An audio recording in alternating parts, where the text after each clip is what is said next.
Hey, what it is, gang, man? Y'all already know what it is over here, man. Welcome back to Hood Reacts.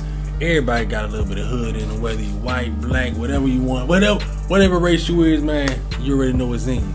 But right now, man, we about to react to KTS, Dre versus G Herbo, the war in Chicago, aka man Chirac. Y'all already know what it is, man.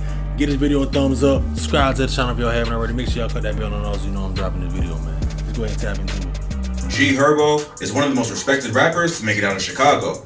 But before rap, Herb was also active in the streets and had beef with another Chirac savage, KTS Dre, who was shot 64 times outside of Cook County jail. Damn! Bro, what the...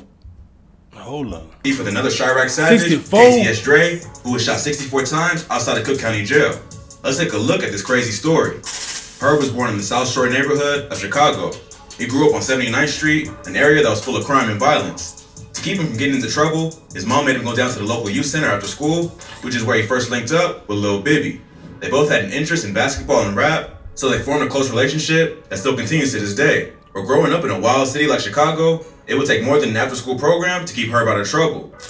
In high school, he started skipping class to play basketball, and when he did show up, he was getting into constant fights. He eventually dropped out at just 16 and started getting deeper into the streets. Herb and Bibby were part of a local gang called No Limit, which is a renegade set of the Black Peace Stones. No Limit will form an alliance with the renegade set of the GDs called the Muskegon Boys and form a larger group called NLMB, which stood for No Limit, Muskegon Boys, or Never Leave My Brothers Alone. Both of these groups were renegades, which meant that they didn't follow the rules and share the same beefs as the other gangs they broke off from. Plus, they had beef with almost every other gang in the city. One of their main ops is a GD set called KTS, or Kill to Survive. KTS Dre was a rapper affiliated with the gang who was from the Lakeside neighborhood. His whole family was affiliated with the GDs, including his father Vinny and his brother Lil Vinny. God damn. KTS would not only beef with NLMB, they would also beef with several BD sets as well, including O-Block and 600. The beef between KTS and NLMB all started after the death of an affiliate named Paris Bassett, aka Lil Pez. Pez was killed back in March 2008 in the Grand Crossing neighborhood. He was found on the sidewalk with a bullet in his head on the 1300 block of East 72nd Street around 11 p.m. Pez was killed just 2 days before his mother's birthday. Damn. He was only 16 years old. His aunt later told the Chicago Tribune that Paris was a good kid, but he went down the wrong road and he got himself into something he could not get out of. So that should be. She also believes his death was gang-related. Paris wasn't a confirmed member of KTS, but he was from the neighborhood and many people there loved him. So his death hit hard. No one was ever arrested for the murder, but KTS believed that NLMB was responsible. So after that, it was an all-out war, and both KTS Dre and his brother Von would start applying pressure to NLMB. At one point, Dre and Von would slide into No Limit territory and press several members who were hanging out at a McDonald's. Dre would end up punching a No Limit member named Cairo in the face while recording the whole thing on video. Oh, shit. Dre tried to get Cairo to say Rock, a dead member of NLMB. Say Rock! What? Say it. Hey, say Rock! But Cairo refused to back down and stood his ground the whole time. As soon as KTS Dre and his homies left the McDonald's, gunfire can be heard in the background. Now get back to the hood, man. Oh, shit. The boy's getting busy. Cairo also later confronted Dre on Instagram Live, proving that he wasn't scared. Then, in April 2010, a No Limit member named Faison Robinson was shot and killed on the 2900 block of East 79th Street. Police arrived on the scene and found Robinson dead with a gunshot wound to the back of the head. He was brought to the hospital, but later pronounced dead at just 19 years old. Faison was known by the name G Fazo and was a respected member of NLMB. G Herbo would later name his debut mixtape Welcome to Fazo Land after his dead homie and would shout him out often in songs. G Fazo's death also remains unsolved, but many have credited the hit to either KTS Von or Dre. The following year, KTS would strike again and take out another NLMB member named Jacoby Heron, aka Kobe. The 21-year-old was killed outside the same McDonald's on the 2400 block of East 79th Street, where Dre punched No Limit Cairo. Kobe was another well-loved member of NLMB, and his death was a major loss for the gang. In an interview with Sway in the Morning, Herb said that he was with Kobe celebrating Bibby's brother's birthday right before he got shot. He told Sway, "We was together. We was outside, like 4 in the morning. On the block chilling, shooting dice." Hey, people be talking shit, talking about Herbo'S sweet. Nigga, please. That nigga was really about that shit, man. All type of stuff. He just pimped off. He was always the type to not ask someone for shit. We got 5 cars out there. He ain't asked for a ride. He lived a couple blocks over, just walked off, and we heard shots go off. Like a lot of shots. We go to the scene, and I see my homie dead. Herb will go on and name his third mixtape, Ballin' Like I'm Kobe, in honor of his dead friend.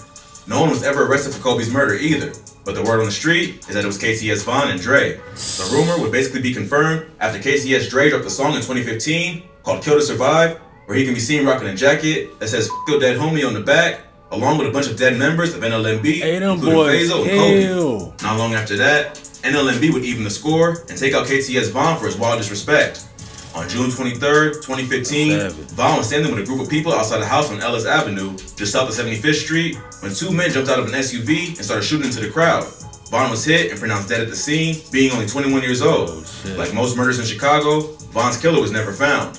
But an NLMB member named Choppa would post a video online dissing Von the day he died, leading many to believe that they were behind the murder. But before he had a chance to slide for his brother, KTS Dre would be arrested for a gun charge and would spend the next 3 years behind bars. Damn. Also, around that same time, G Herbo's career would really start taking off after the success of his hit track, Kill Shit with Lil Bibby.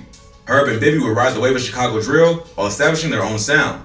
So even though the beef between KTS and NLMB still continued in the streets, the beef between Herb and Dre would be put on hold while Dre was locked up and Herb was working on his music. Even after being released for the gun charge, KTS Dre would continue to get sent back to jail over the next few years for charges that included child endangerment, domestic battery, and drug possession. That nigga in April 2020, he was caught with a gun again and sent right back to Cook County Jail. Dre was at a gas station when two cops saw him and started grilling him. When they looked in his car, they saw a pistol by the driver's seat. Dre tried to get away by jumping in the car and speeding off, but the officers were eventually able to stop him, and he was arrested for possession of a firearm as a convicted felon and resisting arrest. He was able to post bond, but was put on house arrest to await trial. Then, in January 2021, another NLMB member named Lil Greg would be killed in a broad daylight hit while getting his haircut at a local barbershop. Greg was inside the Studio 19 barbershop on State Street when a gunman walked in and shot him in the face, then escaped in a Volvo SUV. Damn, bro, nigga trying to get fresh, my G. Nigga coming at me and shoot you in your face. Boy, that's crazy, boy. That shit deep, when a gunman walked in and shot him in the face, then escaped in a Volvo SUV. That shit Greg was brought to the hospital, but later pronounced dead at just 24 years old. All of his homies' deaths hit hard for G Herbo, but Greg's was possibly the worst. The two had known each other since they were just kids, and Herb said that Greg was like a brother to him. A man named Christopher Mosley was later arrested for the shooting. Police pulled him over in the Woodlawn neighborhood, driving a vehicle that matched the description of the getaway car. Plus, they also discovered a .40 caliber Glock on him, but he was later released due to lack of evidence. Mosley is affiliated with the Pocket Town set of the GDs, a gang with ties to KTS. KTS Dre later claimed that he had nothing to do with Lil Greg's death, but he also didn't care because he was still a knot. Dre also used Greg's death to taunt members of NLMB, often telling them on social media, go to the barbershop. Damn. Y'all them niggas be crazy with that sneak dissing, boy. Dre, that nigga say he go to the barbershop. Often telling them on social media, go to the barbershop. I need to see the barber, so I need to see my barber before I got myself up. At that point, Dre was still on house arrest for the gun charge he caught back in April.